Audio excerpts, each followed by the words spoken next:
from the city of St. Louis, you're listening to the Don't Push Pause podcast with your hosts, Justin Johnson and Lindsay Reber.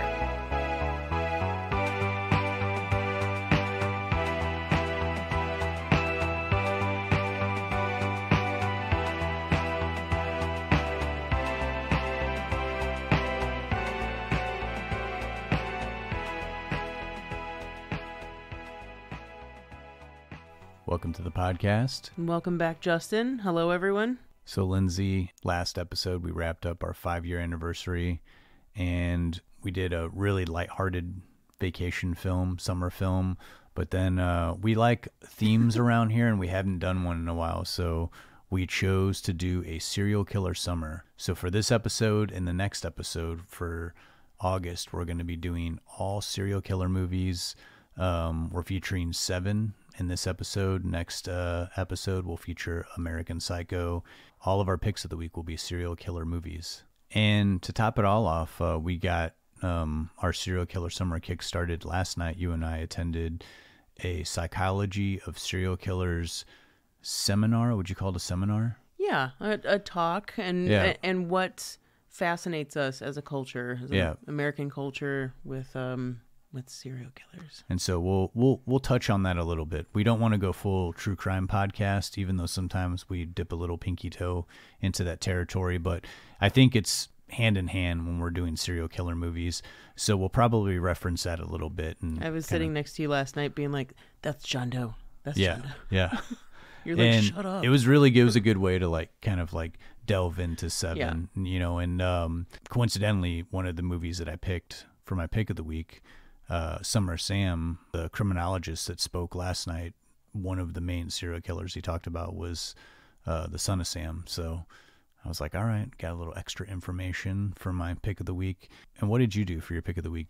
I'm always going to be a sucker for 90s thrillers, and give me some Morgan Freeman and Ashley Judd anytime. So I did Kiss the Girls. Okay, Kiss the Girls. That's a good one. It is a really good one. I almost feel too like Se7en kicked off this sort of Morgan Freeman doing serial killer movies, and then there was a slew of serial killer type movies that came out after the success of Se7en. But let's focus on Se7en a little bit. I can't wait to get into this. There's so much to talk about with this movie. It's also the first time we've done a David Fincher movie, which surprises me. We've been around 5 years. Yeah, I think the only time we've really talked about him was when we did Aliens, and we talked about Alien 3. Yeah. And, there are some Fincher naysayers, I think, that Alien 3 left this bad taste in their mouth for David Fincher. I won't spend this entire podcast defending Fincher, or I'll try not to, but I just want to put it out right in the beginning of this episode that David Fincher sort of disowned Alien 3. I mean, the studio got involved, and he kind of swore off I'm not going to do any Hollywood movies anymore. I mean, he had an insanely successful career in his 20s as a music video director. Just to name a few: Vogue by Madonna, Express Yourself by Madonna, Aerosmith's Janie Got a Gun. And if you go back and watch those music videos, you'll kind of see that early dark style that Fincher has put into so many of his other films. And we'll get into that. We'll talk about Fincher's career a little bit in this episode, and we'll talk about the style of Se7en, how this movie came to be, and how the studio did try to get involved with this movie in a negative way, the same way that they did with Alien 3. But Fincher had learned his lesson and, really kind of put his foot down, and other actors came in to support Fincher in certain decisions of not omitting things in this film. And we'll get to that. We'll talk about it. Of course, we'll hit on, I hope we get to talking about some themes, some aspects to this story. This being a kind of a buddy cop movie in a way, definitely a detective genre film, but how it strays away from those typical conventions in a lot of ways that we're used to. Of course, we'll get into the casting. I love the story of how this movie test screened. It's pretty hilarious, so we'll get to that in discussion too. And also, we got to talk about the ending. If there's one thing you remember about this movie, you definitely remember the ending. Yeah, this was the 90s, I felt, was a real big decade for surprise/shocking endings. We had this movie, The Crying Game, Sixth Sense. There was really this sort of like want to shock an audience and like really like get people like talking about a movie, like leaving the theater and like, can you believe that just happened? I can't believe this movie went there. I don't know that that's possible nowadays because things, I mean, we're already getting negative reviews for movies or positive reviews for a movie that don't come out for like another month, because of the internet and so many film sites. But I think the only ending that got me, and I did not know how it was going to come back, was the ending of Promising Young Woman.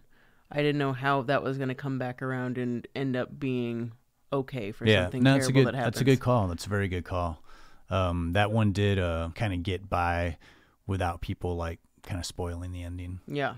It's really hard to like quantify like how shocking of a movie this was when it came out in 1995. I mean, there really weren't that many movies that were going in such a bleak, dark fashion, not at all. But also at the same time taking us into this world that's so like grim, but at the same time having characters that are like equally entertaining and interesting to watch and engaging. And so it's to blend those two together, I think, is like extraordinarily hard to do, to make an audience care about characters while constantly putting the audience through all this punishment of like just gore and graphic, grim natured events that are happening. And at the same time also being like so extremely cynical. This movie really does not want to put hope up front. I mean, it's just like this constant barrage of just like very cynical idealism. Yeah, it's just like this awful place. Nothing good can come out of it. But there is this movie does shine a few moments of light. We do see this kind of like beautiful friendship evolve between Morgan Freeman's character and Brad Pitt's character. And so we'll get into that. But before we go to our first clip and kind of really dig into Se7en, Lindsay, can you give me your interpretation? What is this movie about, just to kind of give us an idea of what we're in for? So set in one of the gloomiest American cities ever caught on film, Lieutenant William Somerset is days away from retirement. He's jaded, burnt out, filled to the brim with wisdom, but seen more than he's ever wanted to in his line of work. And the last type of case he was looking to solve in his final week is a new serial killer who's patterning his murders after the 7 deadly sins: pride, greed, lust, envy, gluttony, wrath, and sloth. On top of that, Somerset's forced to break in his replacement, Detective David Mills, a seasoned, eager, and brash temporary partner whose naive attitude isn't in line with Somerset's mindset. With Mills chomping at the bit to find this killer, Somerset helps ground him in following the clues, and maybe, without each other, this case would have gone on much, much longer. Mills clearly loves the thrill, is easygoing with his kind-hearted, slightly unfulfilled with life wife, Tracy. No matter what kindness or minor moments of lightness in the story, the backdrop is always Somerset and Mills being one step behind our killer we come to know as John Doe, who, through his repeated murders, believes he's reflecting the sins of the world back onto itself. He believes he knows what's wrong with society and that his work is to eliminate it. This isn't your average cat and mouse detective story. Se7en sets the audience up to feel like it's ahead of the serial killer, only to be rocked by its devastating revelations. The film's darkness and cynicism still rival any genre movie or police procedural film to date. I mean, at least in my opinion. Yeah, I totally agree. The only thing I can think of that even kind of touches this as far as like a procedural type film goes is Silence of the Lambs. But what this movie does, I feel, is even more intimate than that movie, because we don't have a character like a Hannibal Lecter type character that's kind of like quote unquote helping the police. You know what I mean? Like it's these two guys, Somerset and Mills, are in this, and we're just kind of in the back seat with them, like watching them trying to figure this out until we get to meet the serial killer John Doe at the very end of the movie. I love the comparison between Se7en and Silence of the Lambs because they're completely different films, and they're both very stylized, and again very different in that way too. But the feelings behind it, even though they're both dealing with horrible, grisly crimes, it still is incredible to me that Silence of the Lambs can deal with that and not be as bleak and foreboding, which Se7en is intending to do the entire time. But it doesn't feel like you're getting beaten over the face with it either. Well, let's go to a clip from Se7en. We'll come back. We'll kick this thing off. Our serial killer summer starts now. This was found on the wall behind the refrigerator, the obesity murder scene. Long is the way and hard that out of hell leads up to light. It's from Milton. Paradise Lost. All right, I'm confused. It means that this is beginning. This was found behind the same refrigerator, written in Greece. There are 7 deadly sins, Captain. Gluttony, greed, sloth, wrath, pride, lust, and envy. 7. Hold on. That's not even my desk. You can expect 5 more of these. So with this movie, we're going to be talking about David Fincher quite a bit. And David Fincher is very much a visual filmmaker in the same sense of like Ridley Scott. What they both have in common, I think, is that there are directors who, when you see one of their movies, you're like, man, this is distinctly a Ridley Scott film or a David Fincher film. But they're both filmmakers who don't write screenplays. They are always taking somebody's work and kind of making their interpretation of it. And a lot of filmmakers do that, Spielberg, Scorsese, but a lot of those filmmakers also write their own movies. I always kind of think of like distinct filmmakers as being a lot of ones that also are like writing their screenplays, like Jarmusch or Wes Anderson.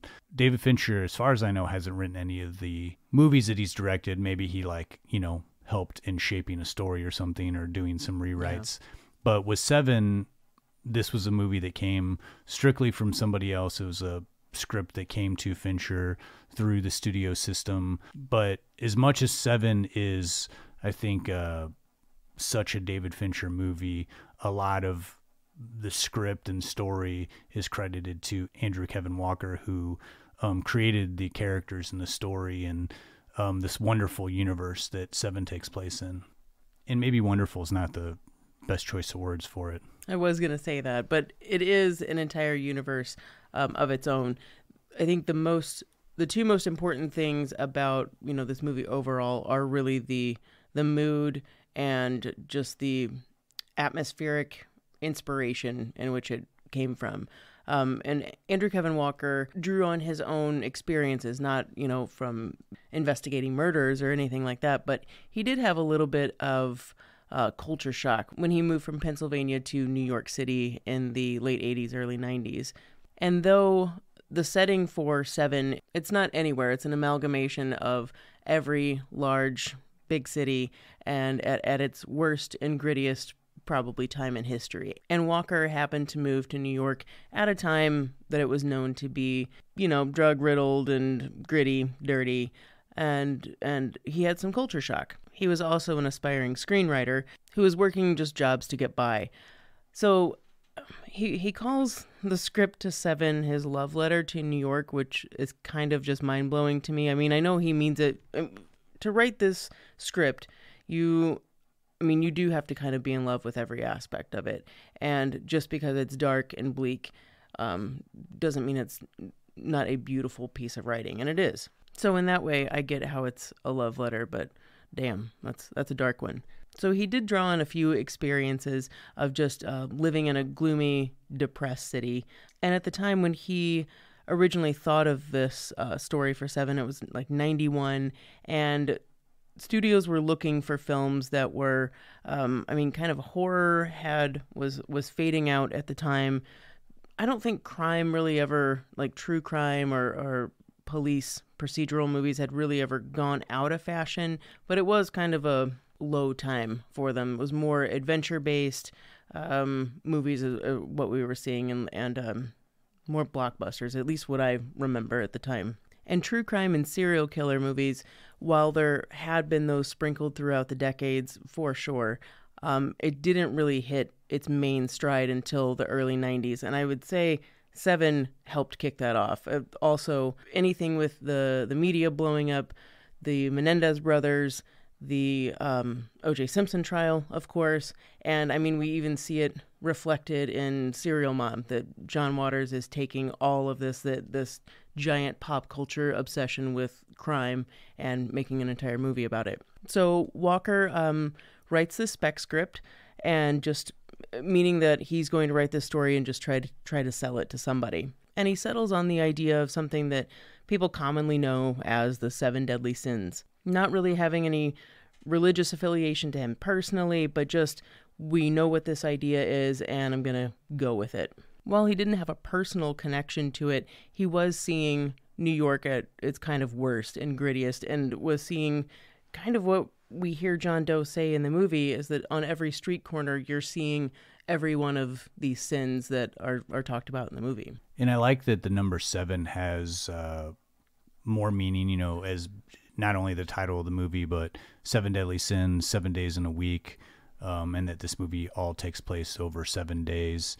And 7 days. Yeah, and also the titling of this movie, you know, where it's like SE, and then there's a 7 VEN. You know, not always written that way, but kind of like became a thing.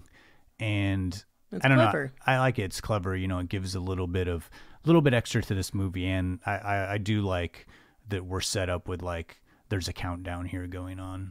Well, 7 is an intellectual movie as well as it is very visually interesting, and like you can watch this movie on multiple levels and be incredibly engaged.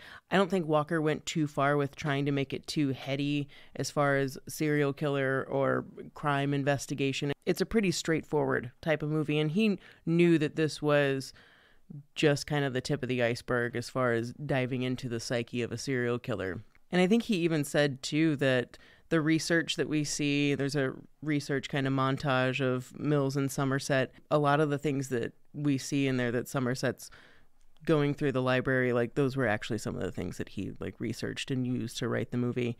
And he found incredibly helpful. So of course, why not put it in the movie? So he gets the script for 7 done, and then your next step is trying to sell it. And luckily, he does have a small Italian company who optioned it called Pentafilms. I'm not sure why they fell into financial difficulties, but they in turn went to New Line, and the head of New Line at the time, Mike DeLuca, thought that it was an incredibly original story. And for, you know, this would have been 94. Yeah, there wasn't anything like 7 that was being written. And especially this movie went through a lot of drafts, which we'll go into. But this first draft was really just something that was fresh and pretty bold of a studio to take on. And New Line did. But there was one problem. They really didn't like the ending. They thought it was too dark, too bleak. And they needed something that was going to be more palatable to a mainstream audience. Okay, great. We've got a script. The next thing we need is a director. And they find that in David Fincher, who ends up reading the first draft of the script, but there was a little problem. He wasn't supposed to get the first draft of the original script.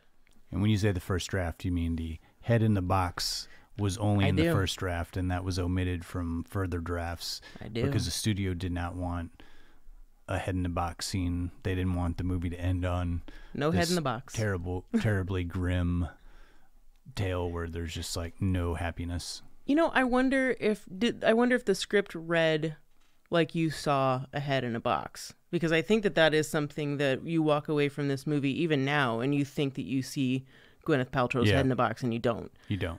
But I wonder if were they all just imagining it, and even on paper they're like, no, we're not seeing her head in a box. I wonder if that was it, because it's a suggestion. Yeah, it is. But I can see from a studio standpoint, I can see like you have a movie that is going to leave audiences totally shocked. Yeah. And I mean, I saw this movie with my mom when I was in high school, and I remember the audience of this movie. I saw at the AMC Esquire, and oh man, back in the heyday too. It was Esquire, pretty big, big opening night movie, and I remember just this like. Some movies that, the credits go up and everybody just starts piling out and they're throwing their trash. I'm like, oh, whatever, This was a movie where it was like the first time where I just saw an audience like totally stunned, and like nobody really like got it from their seat right away. It was just sort of like that wash across the audience. Like you felt like it was just like this sort of like deflated feeling of like, dang, this is going to stick with me on the way home. And I can see from a studio standpoint of them saying like, You don't want your audience left low. We want people to say like, "Hey, you should go see this Yeah. movie." And I could easily see someone walking out of this movie and being like, "This isn't for everybody." I wouldn't recommend, certain people going to see this. Yeah. Now, for me, I was like super duper fascinated with serial killers at this time in high school, and like I was like riveted, and it was like also seeing a movie that was all the elements of like action and like intrigue, but then also like kind of delved into the psyche of serial killers a little bit, not a ton, but like we still got some of that procedural element as well as like the gory details of like the crime scene. For a movie that's this dark, I mean, even watching it now, it's just like, wow, I can't believe how huge this movie made, like $300 million. It's like, it's pretty it was a nuts. big movie. And a really big film for David Fincher. I mentioned at the top of the episode that his first feature was Alien 3, which he's disowned, and that kind of gave people the wrong impression of like what kind of filmmaker David Fincher is, because there's a lot of hate for that film. And I don't have it, and I like Fincher's version of it. Yeah, Just saying.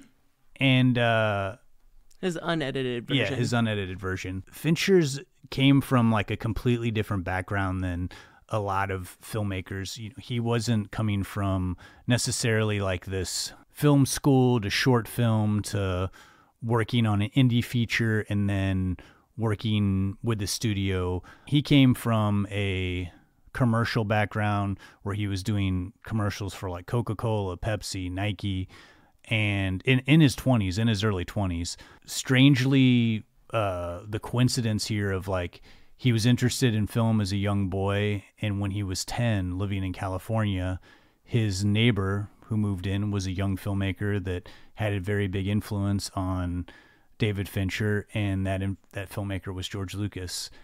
And that is nuts. Somehow, that's just nuts. Cut to about a decade later, when Fincher's 19, 20, he gets a job working at Industrial Light and Magic as a matte photographer, and he's doing some digital stuff for George Lucas. He's working on Return of the Jedi. He's working on Temple of Doom. And then he sees a behind-the-scenes type movie documentary of Butch Cassidy and the Sundance Kid, and that kind of gets him like thinking about behind-the-scenes stuff and like how movies get made. And that's when he's much younger, but cut to him working to commercials and then working on music videos. He does a behind-the-scenes thing for, I believe it was Rick Springfield, and then does a music video for Rick Springfield, ends up doing a music video for Don Henley, ends up doing a music video, Paul Abdul, Straight Up. Like I said in the beginning, Madonna's Express Yourself. He did George Michael's Freedom, Billy Idol's Rock the Cradle of Love. When you go back and look at some of these music videos, you can see the Fincher like black and white contrasty, darker images, more like emotionally darker content than you would see out of like pop artist videos from that time period. He's like in his 20s, like making tons of money, working with all these like huge musicians, and then gets the opportunity to direct a hugely budgeted franchise movie with Alien 3, and essentially gets like the rug pulled out from underneath him. The studio completely hates his version because he goes dark. He makes a really dark, drab, depressing alien movie, and the studio meddles with it. They put out a version. A lot of people hate it.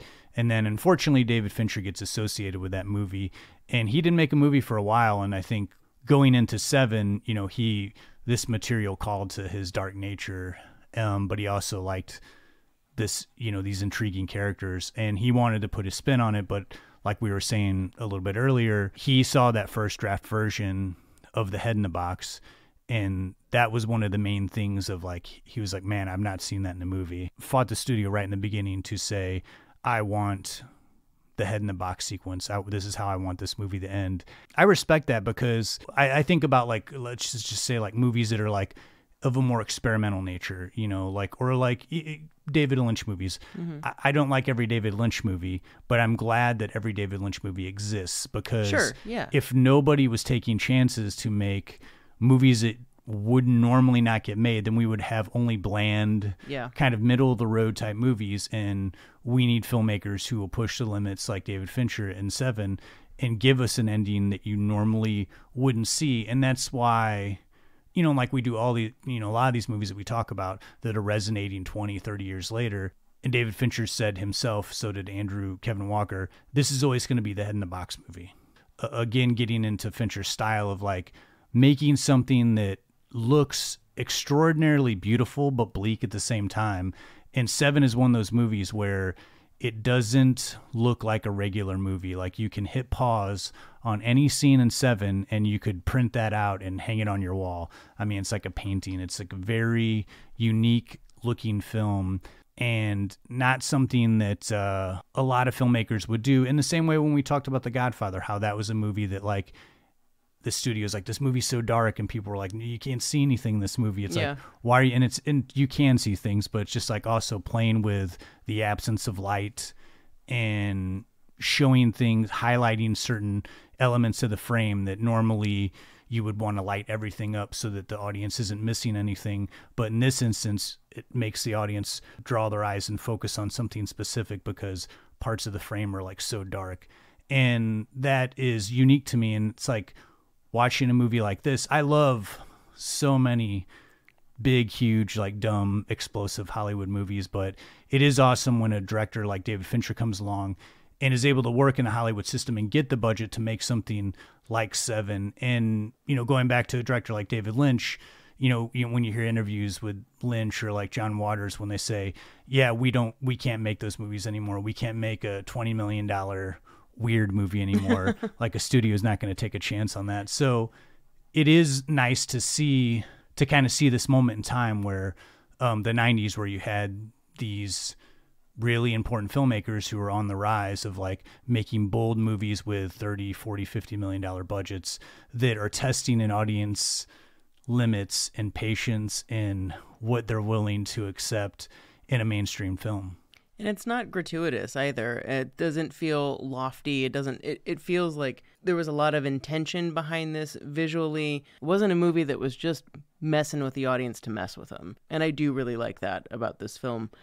As far as its style, and like what stands out to me the most is the coloration of the entire film and how wet it is everywhere. Watching the finale scene with Mills Somerset and John Doe, like the infamous head in the box, all that scene. That scene is so, it's very yellow, right? It's very warm and almost kind of blown out a little bit. It always has felt so hot to me, and just, I don't want to be in that situation. And I certainly don't want to find out that my wife's head is in a box and then be overwhelmed with that heat and just the anger and all of those feelings that would come up out of that. And that coloration emphasizes that feeling.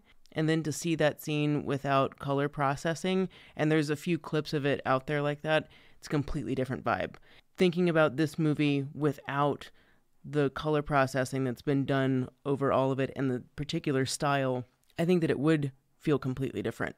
Yeah, I totally agree. And kind of going back to what you said a minute ago about this movie is not something that's like trying necessarily to like shock an audience. It is shocking, but I couldn't agree more of like David Fincher doesn't feel like he's trying to hold a lemon up to your eyeball. I mean, there are moments in this movie that are grotesque and hard to watch, but I don't ever feel like it crosses the line of like total exploitation.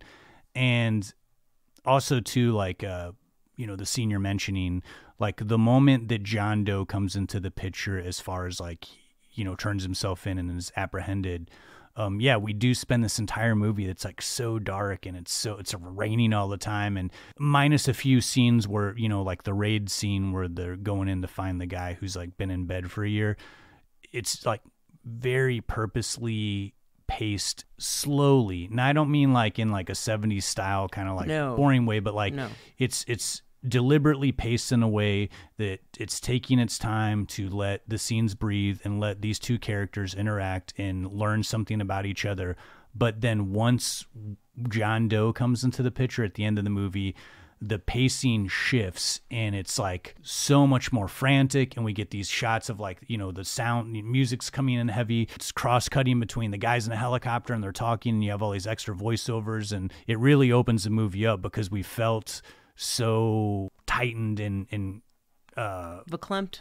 Yeah. Very. I was thinking of the word like claustrophobic, Yeah. you know, and then the movie kind of opens up and we're seeing this huge wide shot and like little bitty car driving, you know, the van driving down the road. It's like so small and it just looks like a bigger film. You know, I felt like in the beginning, it feels like we're kind of watching this like much smaller film. It not only makes the ending shocking, but it also like kind of jars the audience, you know, because we're like, what is going to happen? You know, it's like, it's so stressful. That car ride goes, I mean, that scene goes on for like at least 10 minutes. You know, and they're having a conversation, but I'm like glued to the screen. 3 guys in a car talking. It is incredibly engrossing. I could have watched just an hour of that, really. And it's the only time we get a sense, I mean, kind of going back to the Andrew Kevin Walker script, the only time we really get a sense of like who John Doe is. And he's given it to us in his own words. And this is better than like seeing a scene in the movie where he's like confessing to his crimes. He's built a relationship with Mills. He is attracted to Mills. He's like wants Mills' life. You know, he's impressed by Mills and he's impressed by the police work that these guys have put in, that they've like invested their time. And like you actually get the serial killer, the villain's frame of mind of like where he's coming from, what he wants to do, and how he's not done with his like this project that he's completing. And what I love about the script here is that we as an audience are guided through this movie by Somerset Morgan Freeman's character. He's the wise one. He's guiding us through the movie, slowly pulling the curtain back and kind of telling us like, okay, just look at a little bit of it at a time. Things are going to get worse. And Mills, the Brad Pitt character, in the scene where we've seen all this horrendous killing, he has the knee-jerk reaction that we usually, as an audience, and when we read about a terrible crime in the newspaper or anything, we have that similar reaction where we're just like, no, you're a psycho. You just want to label it and say, you're a crazy person. I don't want to hear any like elaborate story, or you're only doing this for fame. You don't want to know that there's some like significance to these horrible crimes that he's done. And I think that there's just great dichotomy in the script between Mills and Somerset, and also like young and old, because Somerset has been doing this. He's been ground down to a nub from this job, and he's seen so much terrible tragedy, you know, and killings, and he's not hungry. You know, he's not excited about doing this case. He just wants to like retire. And Mills, on the other hand, is like still hungry, and he's like kind of like not cheesy, but corny in a way. It's like, ladies and gentlemen, we have ourselves a, you know, murder. And the Somerset character is always kind of looking at him in the beginning like, you're an idiot. This isn't exciting. This is like, you don't want to go down this path that I've been down. You know, it's going to like totally like fry you out. And what's wonderful about Se7en to me, as far as like, if you're someone who's into character arcs, which I really truly am, you see this tremendous character arc of Mills, Brad Pitt's character, of someone who is like a relatively happy person. You know, he's got a young wife. He's got 2 dogs at home. He's moving up in his job. You know, he's got a lot of pride. You know, he's got a little bit of ego. And you see this person go from this happy-go-lucky, hungry detective to like someone who's like completely ground down to like worse off than Somerset is. Yeah, he's broken. He's worse off than like his partner is by the end of this. His partner who's been doing this for like 30-something years. And I think that that's one of the extra special things about Se7en, is that when we have conventional aspects to, say, a buddy cop movie, we've already said this movie doesn't have a happy ending, obviously. It's messing with the audience in the sense of switching up our conventions and going against what we think we're going to understand as story structure in general, and it's flipping all of those to some things are what you might expect, like two guys, you know, the older cop and the younger cop. Of course, they're going to butt heads, generational type of thing, but and they're gonna learn things from each other, be influenced by each other. But in the end, we don't expect that to happen to Brad Pitt at all, for him to be completely gone behind his eyes by the end of the film, and for the Somerset character to continue to be validated in his bleak outlook on the world, which again, we don't expect that at all in a story that is a major Hollywood film. When I also too like the idea, you're saying like a buddy cop movie, and and it is, I mean, in its essence, it has a buddy cop movie feeling where it's like it's the older cop and the younger cop, and they butt heads, and there is this generational gap. But I do like that the script is peppered with this version of Somerset is like very cultured. He goes to the library and, he's like grilling these guys. Oh, you have all this, literature and everything, and you're playing cards. But then they put on some classical music, and you see that there's a lot more to him, even though he works this job that's kind of a grind, but he is like has this extreme intelligence. And even the way that he's listening, very, very in tune to like what's going on around him. Whereas Brad Pitt's character of Mills is like all emotion. And also they kind of drive it home a little bit that he's like not intelligent, but that, he gets the cliff notes. He kind of like mispronounces a couple of things. But then also when, which is one of my favorite lines that is in the script of like, just because this fucker's got a library card doesn't make him Yoda. He could have used like, Einstein or like Newton or something. But instead he, his version of a wise person is like this fictional Star Wars character. And it just, again, it really, these characters feel like very real to me, and their relationship, their bond that grows through the movie. I like that it takes its time, and that we do at the end, we feel something. And we'll get into more of this when we talk about the cast, because I think that there's even an extension when the script covers like the Tracy character played by Gwyneth Paltrow, who's Mills' wife in the movie. The friendship aspect in this film, though, not to keep using the phrase buddy cop, but it is nice to see the evolution and how it's very subtle. There are a lot of humorous elements that are worked into the story, and I don't think that they're worked in because, oh, man, we needed a friggin' laugh. This is such a bummer. It's more real life humor when you are suppressed by the darkness around you. And I think the best example of that, and also you can see how Mills and Somerset are different, is when Somerset comes over after Tracy's invited him over for dinner, and the three of them are talking, and they're saying, we got this apartment it was a great deal. We couldn't figure out why. And it turns out they live by the loudest train in the world. And when it comes by, Somerset just like breaks out laughing. He thinks it's hilarious. And Tracy, in realizing, how awful it is to live with that every single day of your life, like you have to laugh about it. These two are laughing, and you've got Mills over here who's like, it's still not funny. I'm just not, I'll chuckle a little bit, but I'm not giving into this. It says a lot about their characters and kind of like who they are. This guy's not going to laugh about something that he's irritated by, but he's also not been beaten down to the point of you have to friggin' laugh to like get through something awful. Yeah, absolutely. And it's so many moments like that humanize these characters, understand where these characters are coming from. And then also we go on a journey with them because even though Somerset has more experience than Mills, they start working on this case and they start seeing stuff that neither one of them have seen before. And all the way to the point where the anticipation is building up for an audience, even all the way down to like when they have the conversation in the bar toward the end, and Morgan Freeman's character is basically like, if we catch him and he's the devil himself, it's still not going to even come close to like what we've built up in our minds of like, we're chasing this guy and like, how is this going to end? It's always interesting to me when characters in a movie have that realization, because it's all we're thinking about. Yeah. Like as an audience member, we're like waiting to find out who this John Doe character is. 2/3 of the movie, you're waiting to find out who this guy is.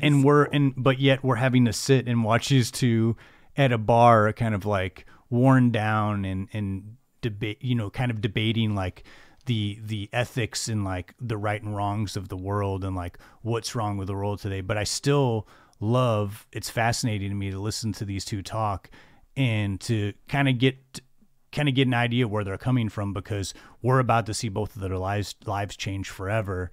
And it's to me, it's like a really nice calming moment before things get really intense for like the next 30 minutes of the film to the grand finale. One of my favorite calming moments is when both Mills and Somerset are getting ready to be wired with a microphone, and they're both shaving their chests, and kind of like they feel okay in that moment that John Doe's turned himself in. They're having this kind of bonding moment, even though they both know it's not over yet.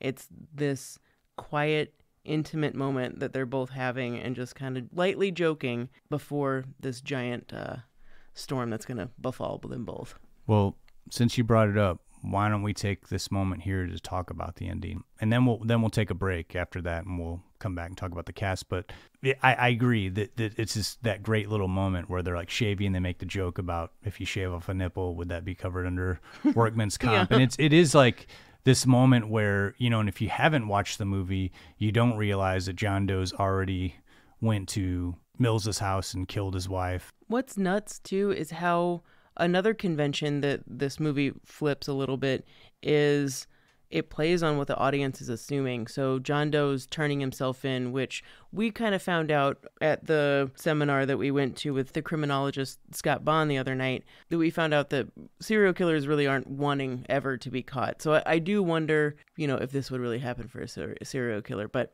I digress. When John Doe is walking into the police station, you can see bandages on all of his fingers, and he's like kind of has blood spattered all over him. My first thought is that blood's probably from his fingers. I mean, you've got to be bandaging yourself up. You've had to have touched, you know, your shirt at some point, or the last person you killed, which was just the scene before. So for me, I'm thinking he's turning himself in. Maybe it's going to be over. And the movie plays on you like that. Yeah, and you hear them say, you know, it was his blood and somebody else's blood. And there's that assumption that, like, you know, he hasn't completed his 7 deadly sins, so he's going to take them out to find these 2 bodies. Then you also have 2 people left who are Mills and Somerset. Like, yeah. For me, if you're going to go, what do you think's going to happen? I'm like, well, I mean, you got 2 guys left. You know that it's going to be something extravagant. I mean, this guy took a year with some guy tied to the bed, like giving him drugs over a year and taking photos. Like, they know that he is very meticulous and that he's planned this out to a T. Yeah, in your mind, this like fascination of like, what could he possibly have planned? And man, nothing annoys me more than when I see people on the internet.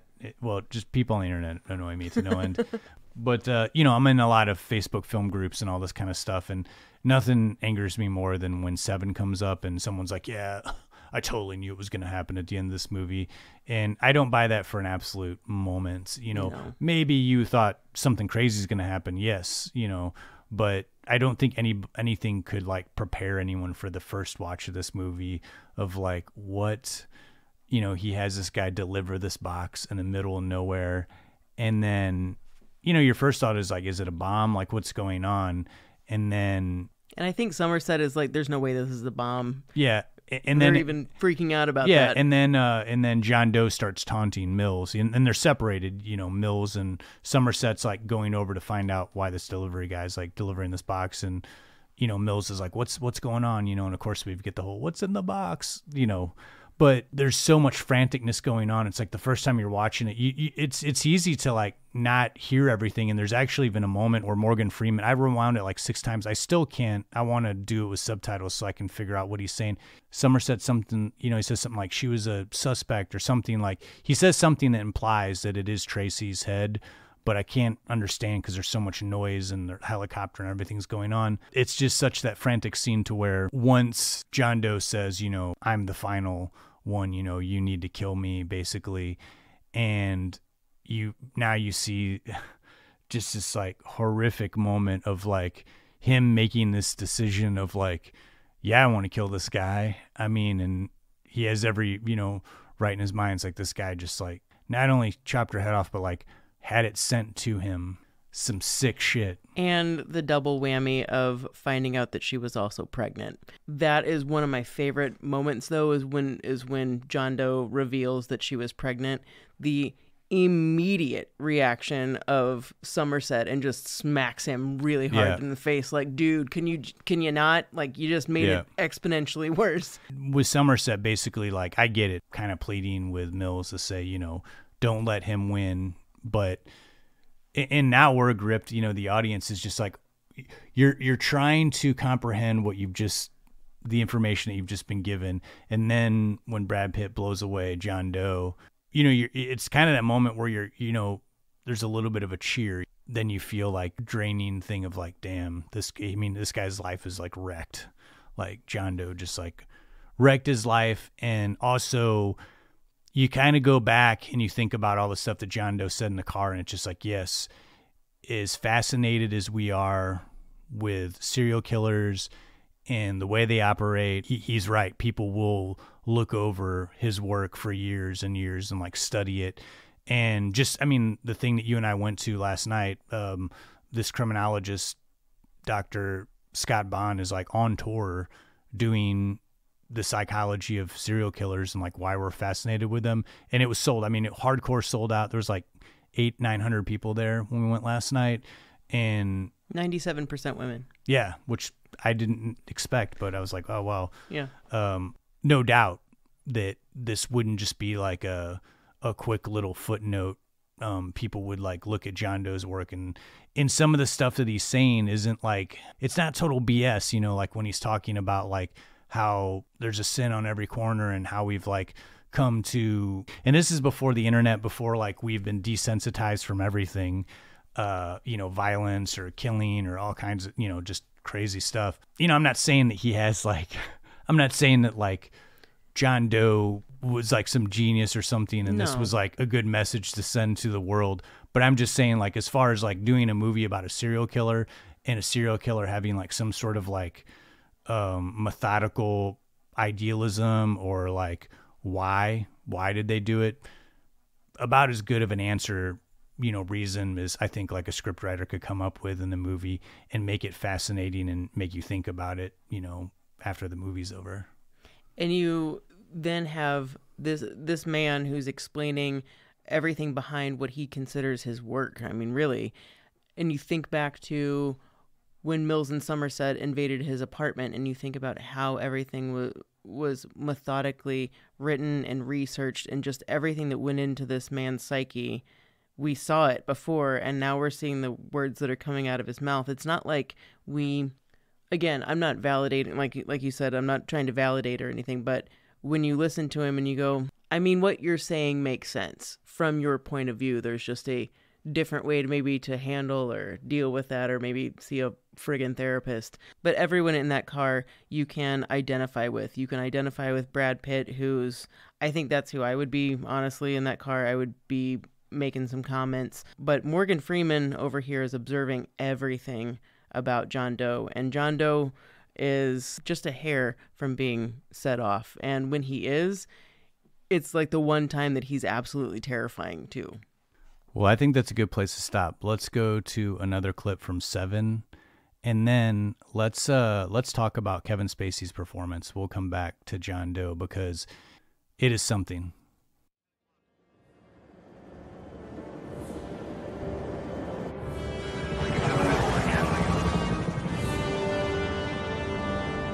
Who are you, John? Who are you, really? What do you mean? All I mean at this stage, what harm can it do to tell us a bit about yourself? It doesn't matter who I am. Who I am means absolutely nothing. You need to stay on your left up here.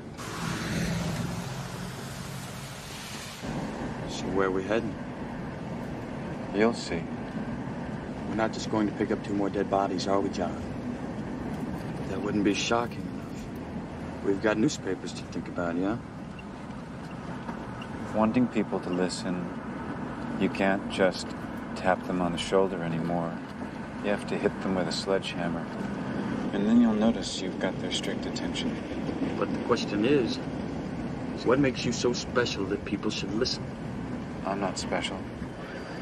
I've never been exceptional. This is, though, what I'm doing. My work. The work, John? Yes. See, I don't see anything special about it, John. That's not true. No, it is true. And the funny thing is, all this work, 2 months from now, no one's gonna care. No one's gonna give a shit. No one's gonna remember. You can't see the whole complete act yet. But when this is done, when it's finished, it's going to be...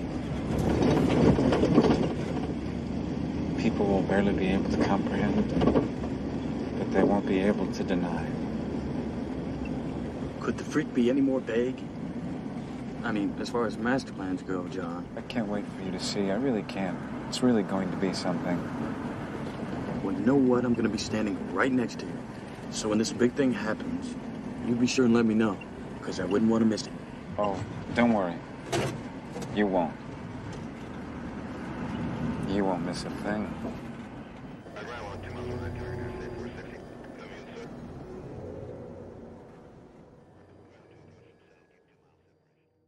John Doe, played by Kevin Spacey. What a role. This was one of the few movies where they hid who the actor was. Like, they didn't have, I think it might have been Kevin Spacey that suggested not having his name be in the open credits. And Kevin Spacey had been in quite a few movies and had established himself as like kind of that sardonic wit. Like, he was really good in Swimming with Sharks. But 1995 was like a big year for him. He had two movies, Se7en and Usual Suspects, where they both had like these weird plot twist endings, and he was like the center of the twist. Really great in both of these. And then also had a supporting role in Outbreak. His character in this, I love that it's like he's such a big part of this movie, but he's only in it for like the last 30 minutes. I mean, we do have that moment where his face is covered, and there's that scene where Mills is chasing him, but we don't know it's Kevin Spacey yet. And you hit the nail on the head. You said they make him look like Darkman. There's that scene where he swoops down and then like leaps over something. They make him look like a superhero, not a serial killer. His role in this is so good because he does have the way he talks, and that like tempered, like keeps his voice calm, but then like gets very excited, really makes his character super scary. And I always, I mean, I know Kevin Spacey's in this movie, but like, I don't ever think of Kevin Spacey when I think of Se7en. And I've seen this movie like 20 times. And when he finally comes on screen, I'm like, oh yeah, Kevin Spacey's the killer in this. Not that I forget, but it's just one of those things you don't see him for so long.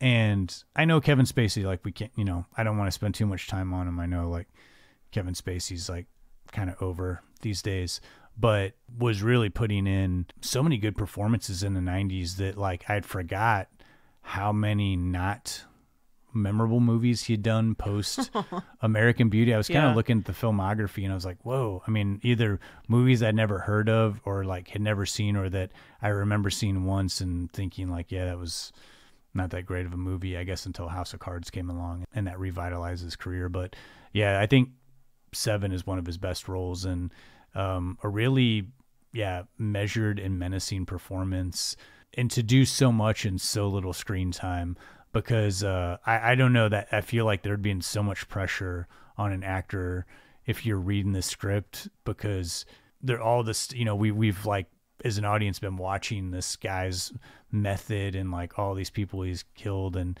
they've really built it up. So it's like, even though there's a character on the page and there's something to cling to, an actor really has to bring that to life and bring something we've been waiting for. Like he has to be like intelligent and creepy and excitable.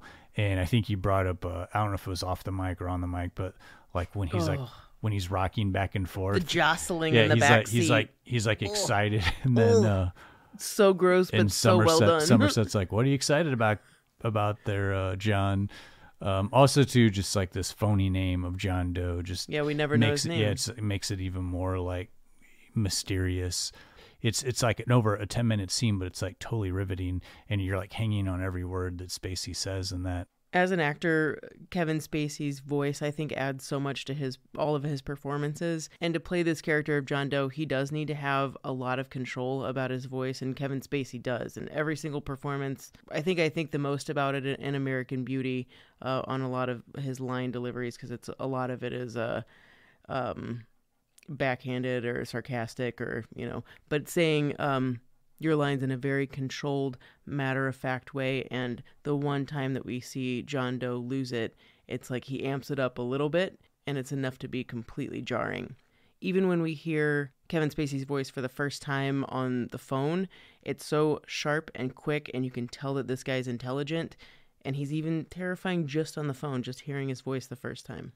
Yeah, I do like the moment that he's so calm and reserved, but then when he gets kind of angry at Mills because Mills was like, "Oh, I thought you only killed innocent people," and he's like, "Was it supposed to be funny?" And he like gets like, so, and you can even see like Somerset kind of looks in the rearview mirror, and then even Mills is like, "Whoa, whoa, whoa, calm down!" Like it's like he kind of turns on a dime and like becomes like really scary. And it was actually Pitt who fought for Kevin Spacey to be in this movie. I think they'd already blown their budget on Brad Pitt, Morgan Freeman, and Gwyneth Paltrow, and they didn't want to pay what Spacey's agent was asking. Eventually, after a lot of lobbying by the cast, that's why he ended up in this movie. Yeah. Well, speaking of Brad Pitt, the character of Mills, we've talked a lot about the contrast between him and Somerset in this movie. This is the only negative thing I'm going to say about this movie. I really love this movie, and I really do love Brad Pitt. I think he's put in so many good performances. And prior to Se7en, I mean, he puts in one of my favorite performances of his is a serial killer in California 2 years prior to Se7en. Love that movie. And Thelma and Louise, we did Thelma and Louise for an episode. And he's great in both of those movies. But after that, he did Legends of the Fall, which that was kind of like his DiCaprio Titanic type movie where he became sort of the handsome movie star. This movie, he's playing not so much on his looks. I mean, he's still like, you can't make Brad Pitt not look handsome, but they kind of downplayed a little bit in this movie. But I do find his acting in this to not be one of his best roles. I think it's a great character that he plays, but I feel like a lot of the time it feels like you're watching someone try to do a performance, with all the head rubbing and all these like little things he puts in. I don't think he's bad in this movie, but it's like one of the few movies where I see Brad Pitt and it feels like he's like trying to do something. It's like you see an actor trying to do something, they're like adding something, whether it's like a twitch or something, and it feels a little bit disgenuine. It doesn't feel like I'm watching this character, whereas like I know Morgan Freeman's voice and all this stuff, but I still, when I watch this movie, it's like you feel like you're watching like Somerset, not Morgan Freeman. And this, I kind of feel like more a little bit at times I'm watching Brad Pitt. Again, I don't think he's bad in this movie. I love Brad Pitt in this movie, but there's a few times in the movie where I don't feel like it's like it's totally in line. But at the same time, this was a different kind of movie for him. And I do feel like he is an actor that we've seen grown over the last like 25 years to where, you see him in a movie like Once Upon a Time in Hollywood, and it's like he's like so confident and calm, and like everything seems so, his character seems so effortless, So it's interesting to me to see like this was him like really starting to take on these like bigger roles, like media roles, and like kind of put his spin on it. I love Brad Pitt as an actor. You can put him in pretty much, in my opinion, I think you can put him in pretty much any type of role and he'll do his take on it, whether if you think it works or not. And I think I know what you mean by being a little annoyed with his character. It doesn't particularly bother me. I think him being a little naive and, his clothes don't fit right. He's kind of, through his dialogue, you said earlier, that he mispronounces some words. He drops a couple fag bombs too. Like, he's an annoying guy. And it really isn't until John Doe holds his life in his hands and like decides to not kill him in the middle of the movie is really the time when I feel like I actually begin to like his character, because he's taken down a peg. He's still got that naiveness about him, but he's starting to kind of sink into reality a little bit more. So I like his character. I wish that he paid a little bit more attention to his wife, which becomes evident later on. But, his performance in this doesn't bother me too much because I think it's more about the character, me being bothered by the character initially than anything else. Yeah, and for me, it's like the opposite. Like, yeah. I mean, again, don't get me wrong. I think Brad Pitt is good in this movie. I think his performance is a little underplayed, but like, I do like his character. And again, I mean, like I said in the beginning, we see that such a huge arc, from someone who is not the most well-spoken character. And then like toward the end of the movie, we see this guy who's just been like through the ringer. And I love the interplay between him and Somerset. You know, I think the performance, Brad Pitt and Morgan Freeman really play off each other. And I really feel like we get a sense that they are bonded toward the end of the movie.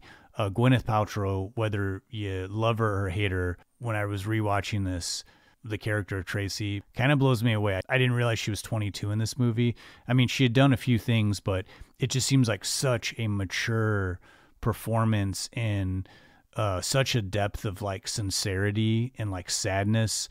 And she's hardly in the movie at all, but like she stays with you. And I mean, and she has to, because you have to have a connection between her. You have to feel for her, because otherwise the ending is not going to have the impact that it has, because you need to, number one, remember who she is and have that mean something, because it's like, okay, her head is in this box, but at the same time, you're like this really humane person who like seems very in touch with the world and her own sensibilities, and like her kindness, and her inviting Somerset over and like wanting to get to know him because he's spending all this time with her husband and their lives are in each other's hands. There's so much going on with the scenes between her and Somerset and Brad Pitt. And then also probably one of the best scenes in the entire film is her meeting Somerset for lunch and discussing her problems with him. And the fact that they let that scene play out, and that her performance in that, it's like you really feel for her, and you really feel how like lost she is in the city.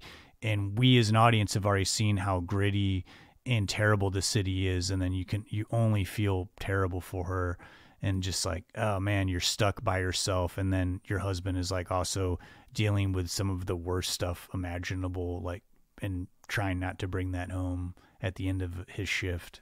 And she's so understanding of that, too. She's so kind. Like you said, she isn't in this movie very much, but she does make an impression on you. And that's because Tracy, not only is it about Gwyneth Paltrow's performance, but Tracy has affected the movie deeply. She's affected how Mills and Somerset relate to each other. She's also humanizing the narrative in the story and making it personal when she opens up to Somerset and gets him to open up a little bit more. And even though her character could have easily had more scenes thrown in, the way that this movie is going and what it's about, it wasn't her story. I mean, at the end, yes, it definitely turns into that, but it really wasn't necessary. And I think in some films you can look at her role and be like, well, we needed just the relationship. We needed the woman. We just needed somebody to fill that role.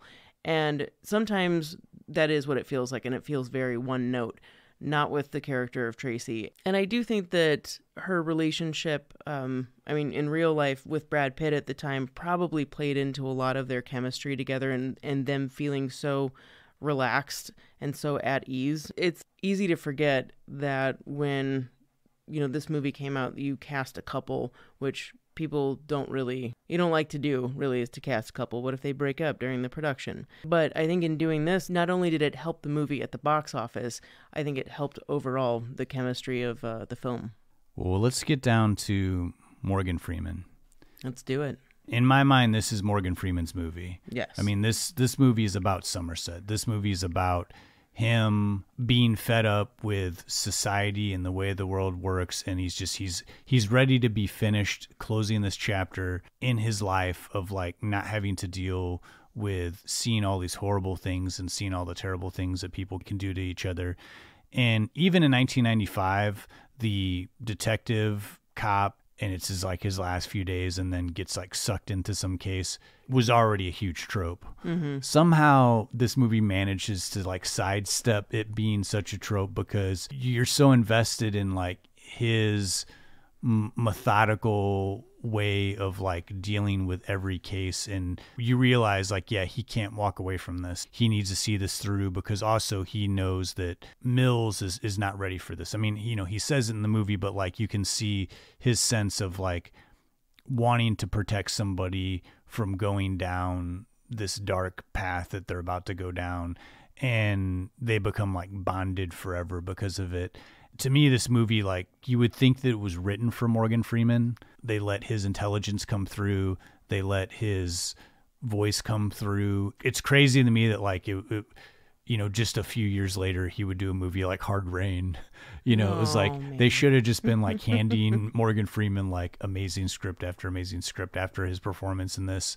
Morgan Freeman's coming off of, 1 year earlier, coming off of The Shawshank Redemption. There's very few actors that I can think of that gave like back-to-back performances like this. Kind of astounding, really. And David Fincher thought that this movie was maybe too mean for Morgan Freeman.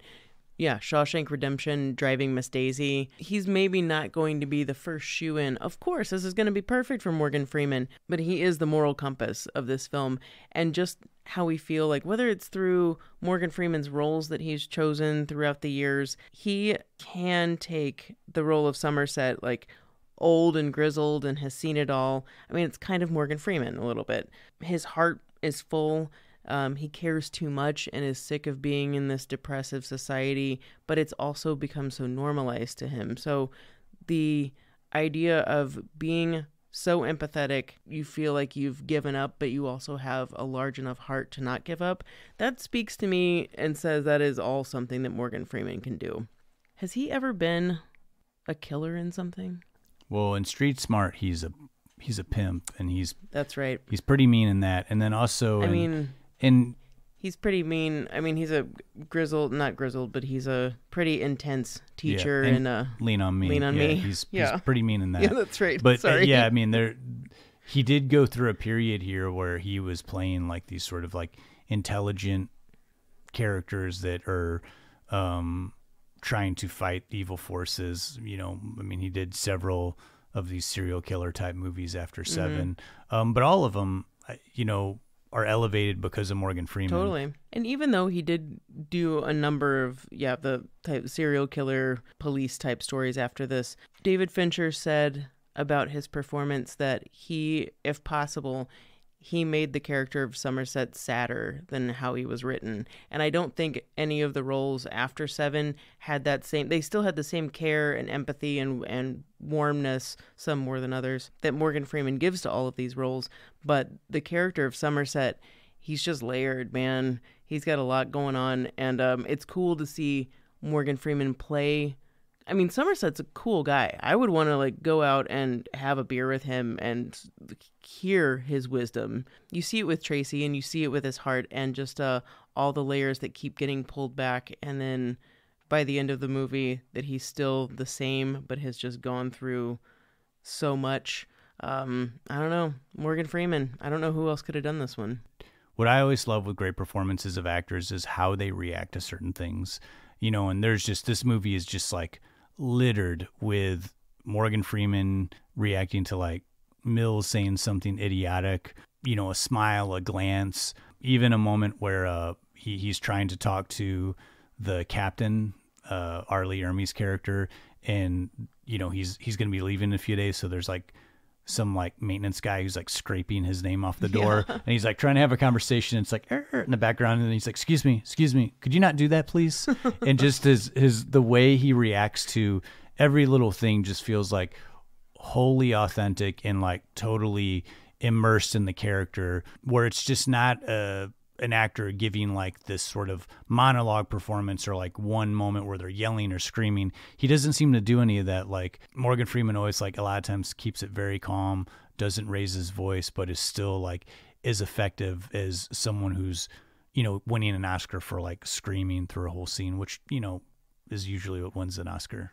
And it's funny you bring that up, because one scene where he does have to have the biggest reaction is when he discovers Tracy's head in a box. And Morgan Freeman said that when that scene came up, he's done so many roles throughout the years, and he's like, I've never come up to something like this. Like, this is what I'm faced with, and I honestly don't know how I would react in that. And he said he wasn't completely satisfied with his performance in that scene. But man, I don't know. Somerset goes from controlled and solid in how he sees the world, and then that is what really shakes his ground. And that's when you can hear it in his voice. That's when he slaps John Doe, which is something he would have never done. He's not going to bust down John Doe's apartment door because it's against procedure. But after that moment, and even though it's in the finale, the depth of Morgan Freeman's performance can really be. I love that reacting scene.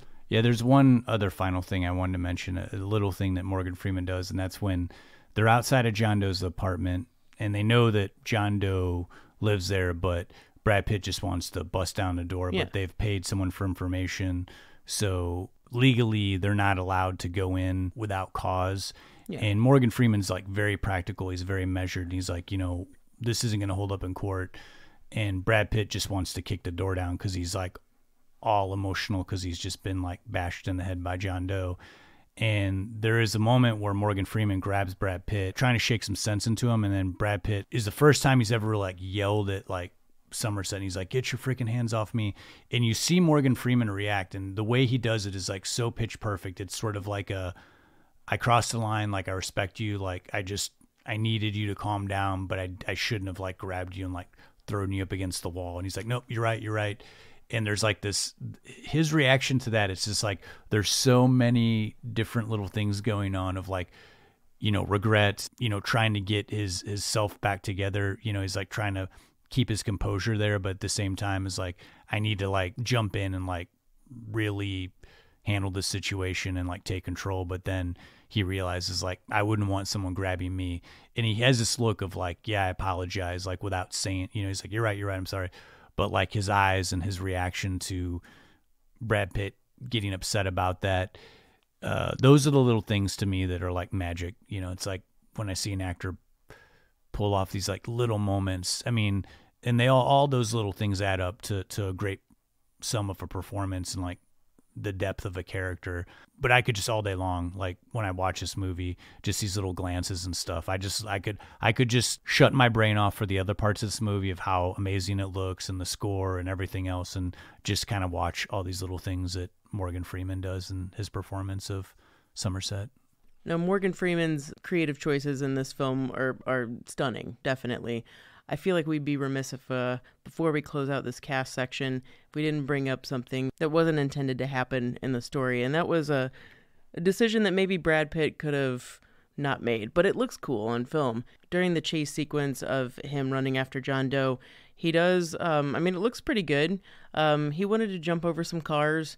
It's raining. It's slick. He put his butt right through a windshield and had like his, arms and legs kind of out of the car and was like, okay, we got this shot. This looks real good. And had tried it a few times. But on that last one, when he got up, he was like, oh, something's not right. And it sure wasn't. He ended up, I think, cutting a nerve and a tendon and through 3 fingers. So when you see Mills in a cast for the rest of the movie, that really was Brad Pitt's messed up arm. Because you're not shooting this film in sequence too. They were shooting scenes before that actually happened. I think that happened during week 7 of filming during a 55-day shoot. So they had to obscure his arm, and sometimes it wasn't the easiest thing to do. So that's a little Easter egg in there if you want to try to find the spots in which Brad Pitt's arm is kind of obscured. Yeah, which is why they hire stuntmen.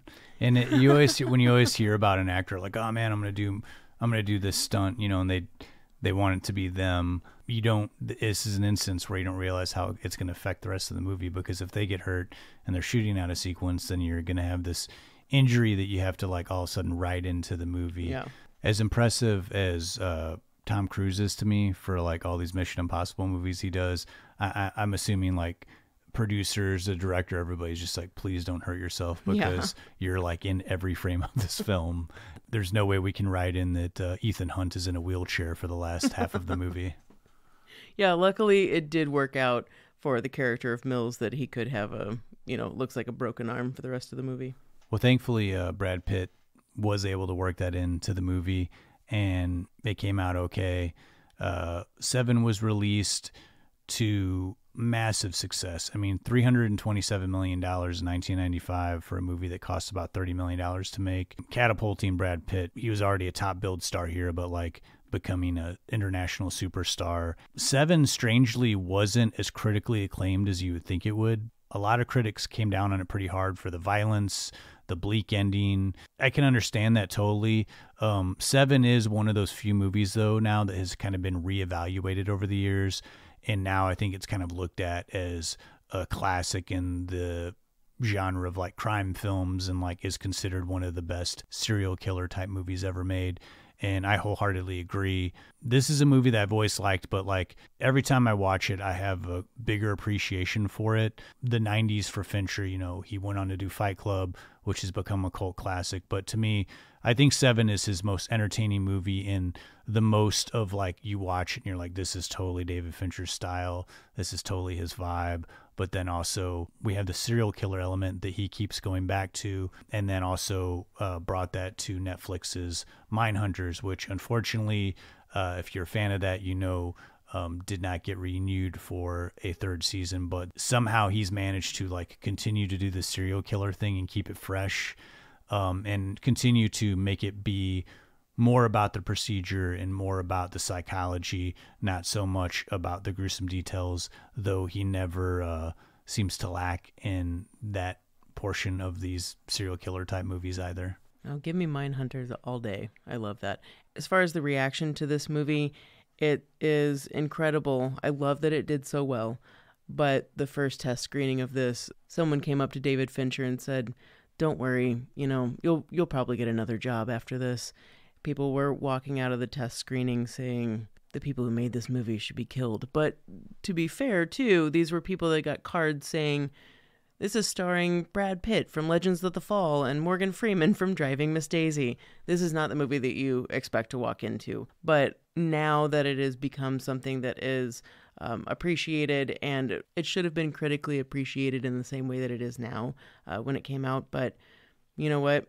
It's more than the head in the box movie. It really is one of, I don't know if it's probably my second favorite David Fincher, probably going with Zodiac. I don't know if you'd put it as number 2, but I would say this is probably my favorite Fincher movie, but I think that Zodiac is his best movie. But those are the two movies that I always go back to with Fincher. I definitely appreciate some of his other movies. I appreciate Fight Club.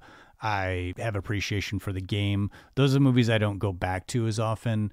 And one of his most critically acclaimed movies is The Curious Case of Benjamin Button's, where he, you know, worked with Brad Pitt again. And that's probably my like least favorite David Fincher movie. I do need to revisit Social Network. That's a movie that, even though it hasn't even been out that long, has like been now being reassessed as like one of the best films of like the last 20 years. And so I'm not on that train, but I need to revisit that and reevaluate that movie. I don't know if it was like something that I was like in tune to when it came out. I saw it in theaters and I just didn't stick with me, but that's one I think I'm going to revisit in the next couple weeks here. I definitely enjoy The Social Network, but I would say, and this is this might be a curveball, I love the experimentation that he was doing with camera work in Panic Room. I thought Panic Room it's a very like kind of popcorn. I mean, it's still dark, but I love that movie. I think it's totally entertaining.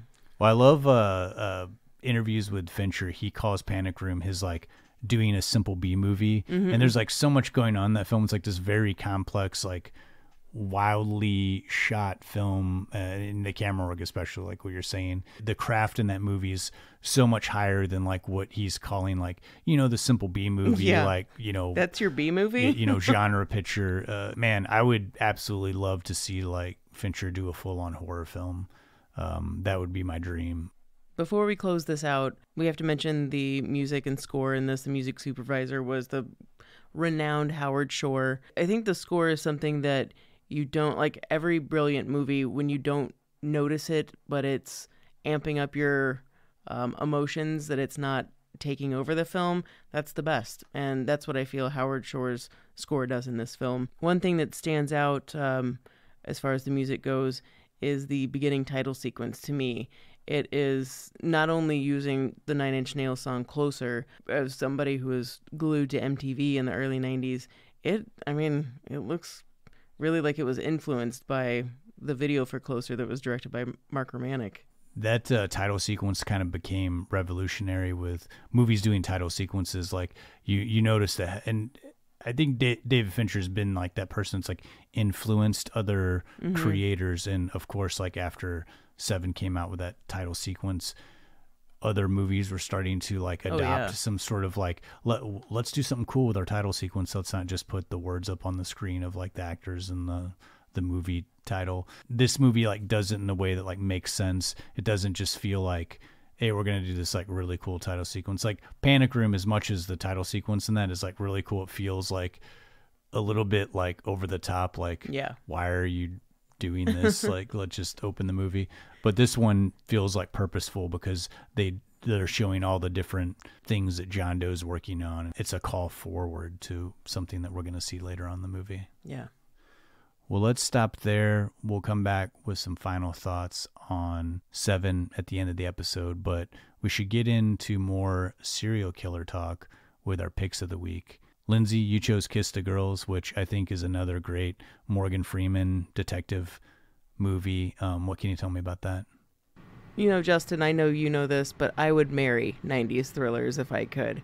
And there was no way around not choosing Kiss the Girls for me in connection to Se7en. On the surface, in amongst a sea of various crime thrillers of the decade, this Morgan Freeman and Ashley Judd-led film might look like your run-of-the-mill serial killer thriller, but there's much more that sets it apart. This entire film has a solid creeper vibe, immediately cluing us into thinking this perpetrator is a violator of women.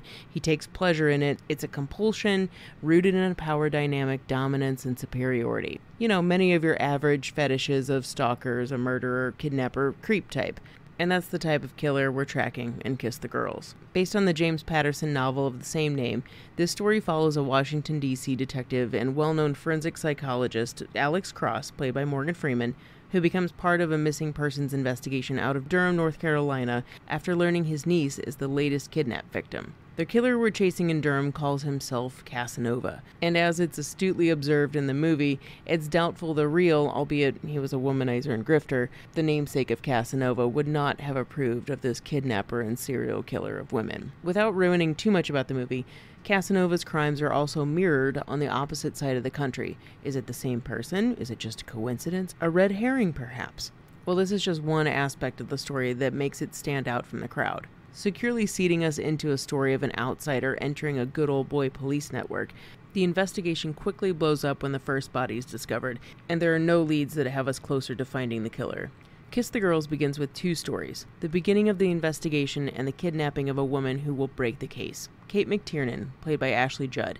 She's a doctor, a kickboxer, a compassionate woman who spent her time being the best she can be and feels a sense of responsibility, especially when she's the only victim who escapes Casanova's clutches, leaving her riddled with guilt when she knows that she left behind easily 6 or 7 other faceless female voices behind in some dank, gothically lit dungeon of physical and emotional torture. Another detour from the normal serial killer thriller is Detective Cross's professionalism, true empathy for the victim, and composure are all things that lead the story. And this isn't typical of your rogue detective that no one believes operating outside proper channels. Of course, he is an expert profiler and psychologist, which adds a lot more depth, but there's not a lot of preconceived, arrogant police deductions. Cross almost seems like Se7en's Detective Somerset's younger brother, someone who's just as accomplished but less jaded, but with the same amount of care and justice within. Equal to his strength in conviction and determination is Kate. For almost half the film, Cross is tracking down leads juxtaposed with the fresh hell that Kate is experiencing. And when Kate makes her escape only a few days after being captured, this is when things amp up. Her escape, by the way, looks like a real-life physical torture bestowed upon Ashley Judd and her stunt double.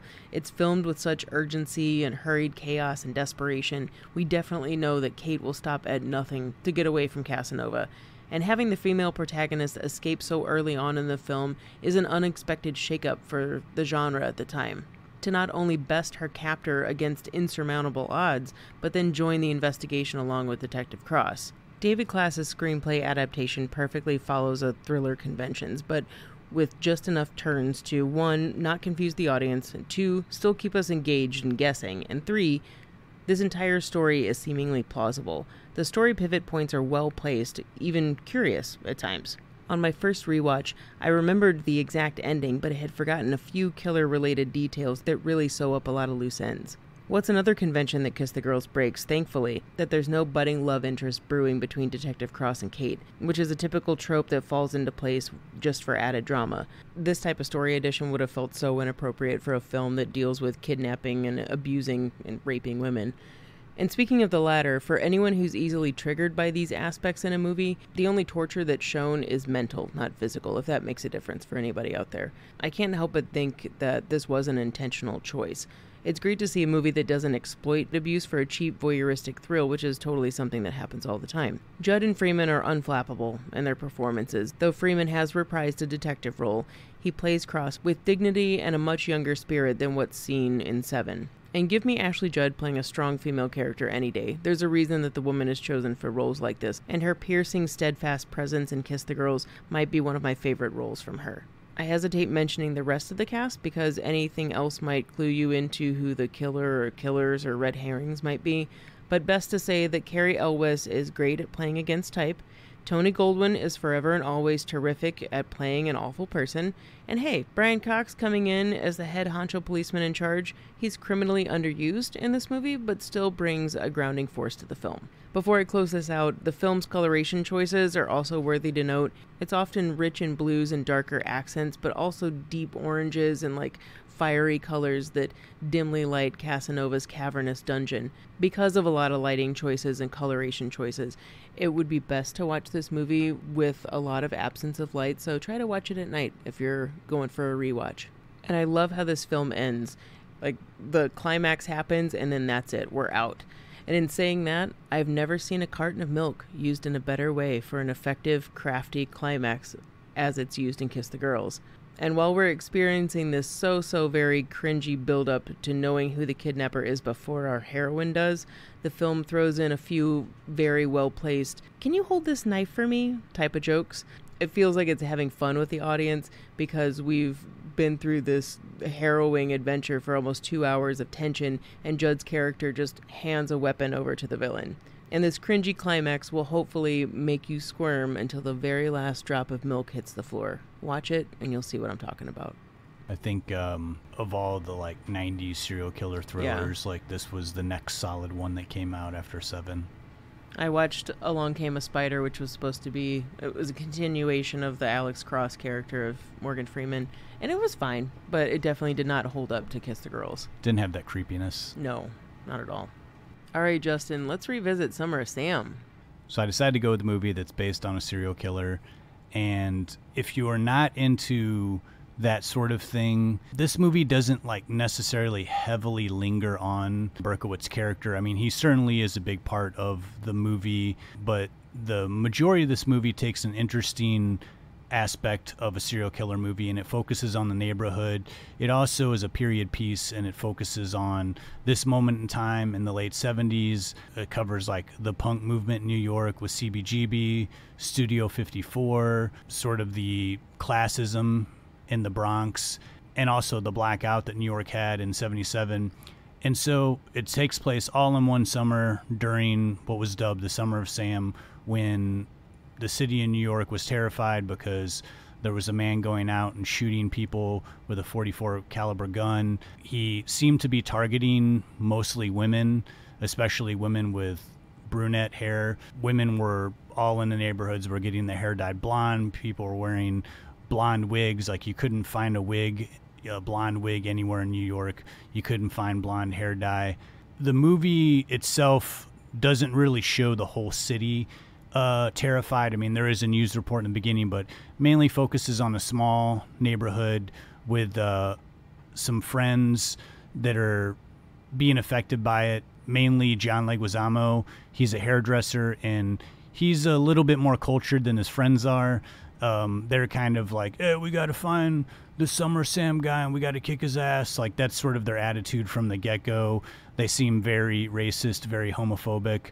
And his friend Richie comes back into town. Richie is totally different from the rest of these guys. He's played by Adrian Brody, and he's got spiked hair. He's speaking in a British accent because he's been very influenced by British punk, and everybody just thinks he's a total weirdo and an idiot. Don't get me wrong. If someone who wasn't British starts speaking in a British accent all the time, I would find them also annoying. He doesn't do it throughout the entire movie, but just enough to you get the idea, and it does kind of annoy you a little bit. But they are totally judging him hard on just by the way he looks. I think Spike Lee's movies are hit and miss for me personally anyway. Generally, I think his best movies are when he's specifically, the location is New York City or the Bronx, somewhere that he's from Brooklyn, somewhere that he's very familiar, and he really gets the idiosyncratic nature of the characters, and things seem very authentic. When this movie did come out, it was judged heavily off of the Italian stereotypes that are in the movie. Doesn't really make Italians look great, but the movie was also co-written by 2 Italians, one of which the guy who played Spider in Goodfellas. So all the blame can't be put on Spike Lee's shoulders for the writing. This movie came out in 99, a couple years after Boogie Nights, but it has a lot of that feel where, you know, we'll be on a couple characters for a while, and then you see them crisscross scenes together, and then we see them on their own. I really think you get the essence of, like, being in this, like, hot, summery 1970s moment in New York where everybody's kind of on edge. There is a lot of drugs and sex in this movie. It is kind of a, you know, nightlife party type movie. Mira Sorvino is really great. She plays John Leguizamo's wife, but there's a whole kind of thing where he's into all kinds of stuff that he's not comfortable sharing with her, and so there is like a whole moment where they go to like this orgy, 70s orgy party. This movie's like packed with like 1970s excess. Strangely, for a movie titled Summer of Sam, the Berkowitz stuff is where the movie is not as pleasant. Instead of really kind of getting into the psychology of this character, they generally just occasionally cut to a man who's kind of like screaming in agony in his apartment and sort of like talking to himself and talking to his dog. And eventually we have a scene where his dog actually talks to him, and the dog's mouth is moving, and there's like a, you know, actual like human voice coming out of it. Some of these scenes don't really seem like they fit with this movie, but again, it's a mishmash. I think the whole point of the movie is supposed to be like very erratic and all over the place. I did enjoy it. It's a very gritty and exciting film to watch. It kind of does show like how culturally big of an impact that serial killers had even in the 70s, and across the board some great acting. Jennifer Esposito, I don't see her in too many movies.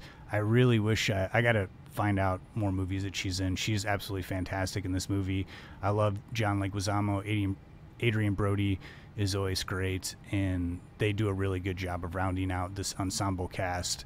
So Summer of Sam, if you're not as into the movies about serial killers killing people, this might be more for you. I don't know, it was nice. It was nice to kind of see a serial killer movie, quote unquote, that was less about the serial killer and more about the people that are getting affected by it. Not because there are victims, not even the ones that were killed, but, you know, a whole neighborhood is a victim because they're terrorized to go outside and enjoy their lives because there's a maniac on the loose.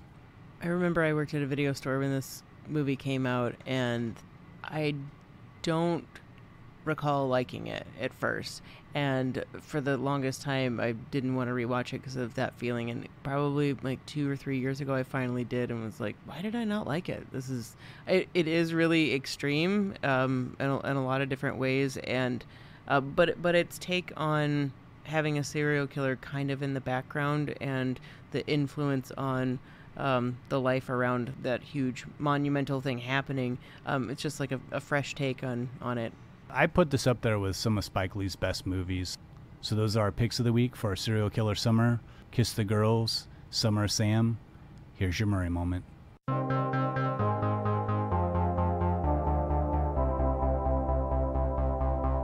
Chicks dig me because I rarely wear underwear, and when I do, it's usually something unusual.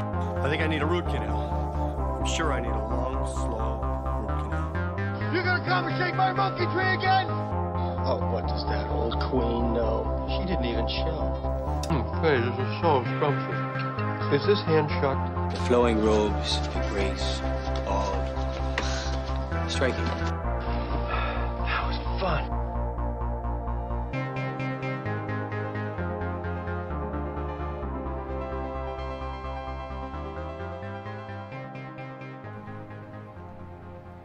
It doesn't happen too often, but when an actor chooses to have their name removed from the opening credits of a film, it's a bold move.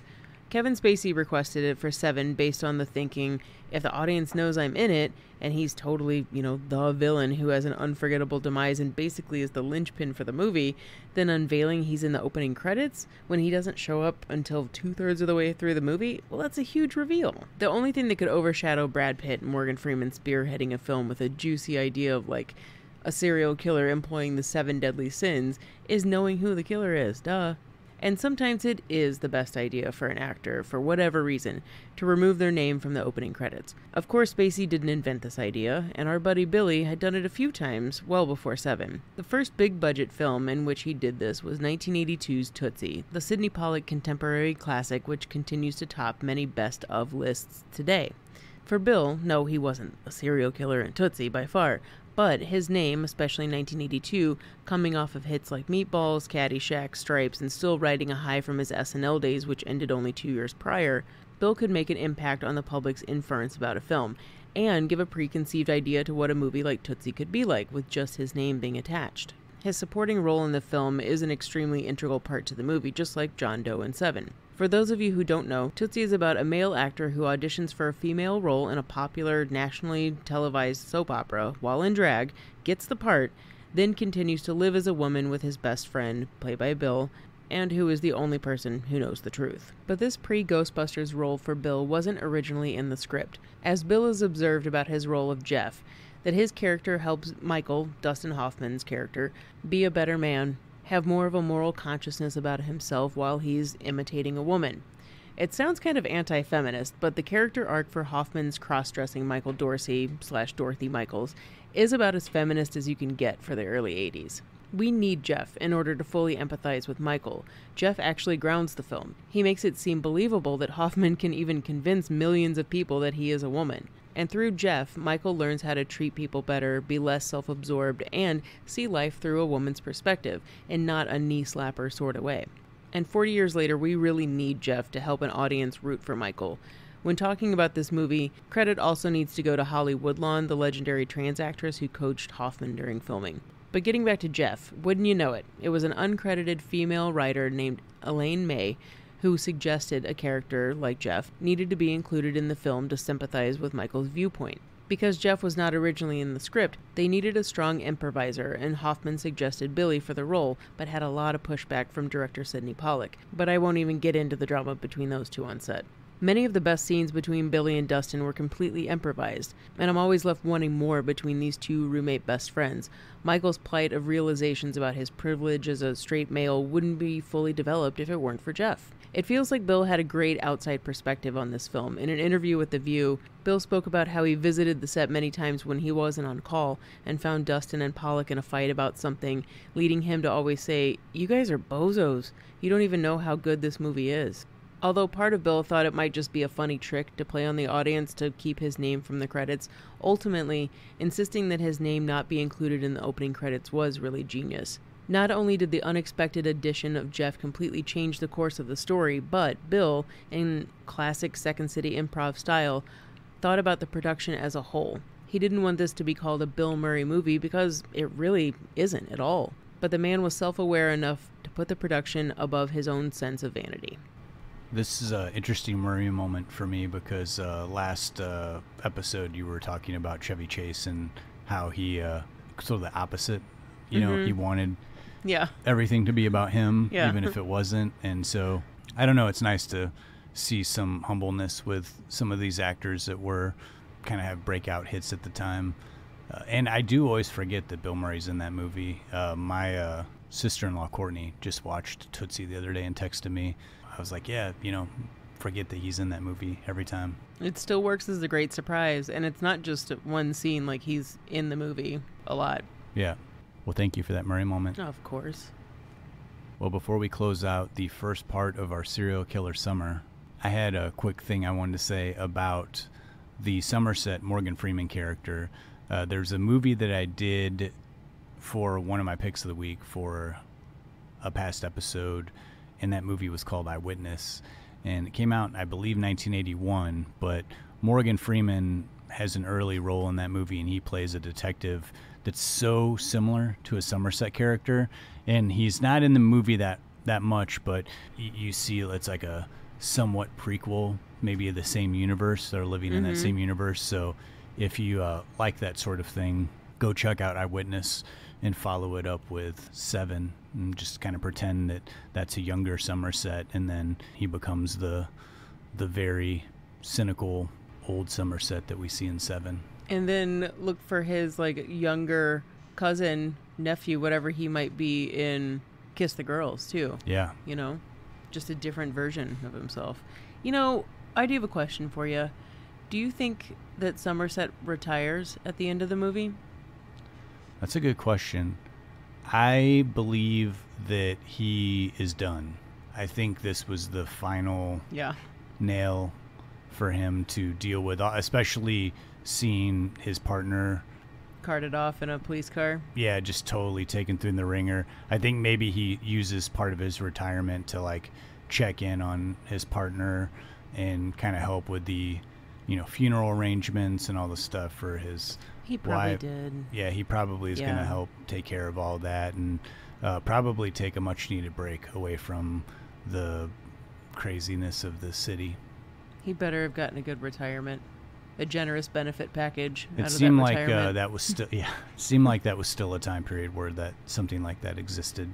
You know, if the alternate ending to this movie would have been, or like one of the original endings they talked about was actually Somerset is who kills John Doe, and there's no part of me that thinks that that would have worked. I get why, like the idea that he's the sacrifice, you know, that Mills still has some part of him left and he's retiring, like, you know, what's it to him? But I don't see it. I don't see Somerset doing that at all, not even to sacrifice himself for Mills.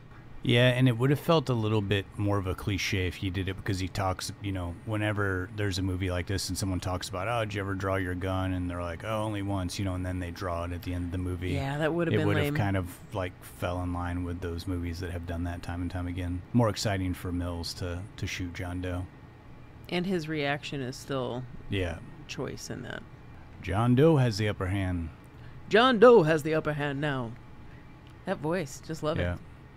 Did you have any other thoughts? Didn't we do impressions of Morgan Freeman in Shawshank Redemption? We might have. There's just something wonderful about his voice. Pretty bad Morgan Freeman impressions. That's what we're known for. Yeah. If we're known for anything, it's bad Morgan Freeman impressions. Well, thank you so much for listening to the first part of our serial killer summer. We've got one more episode coming up next month. We'll be doing American Psycho, which I'm very excited to do. You and I have talked about doing this movie for several years, and I'm glad it's finally going to happen. After August, we're going to move on to some comedies, some other movies. We're going to move away from the serial killer stuff, but then of course in October we're going to delve into our horror movies that we love talking about so much that we save October for, just for that purpose. But if you haven't already, please do follow us on social media. You can find us on all the platforms. And we also have a YouTube channel that has all of our past episodes that you can listen to. And please subscribe to that channel. Until next time, I'm Justin Johnson. And I'm Lindsay Reaper. Thanks so much for listening. Thank you, guys.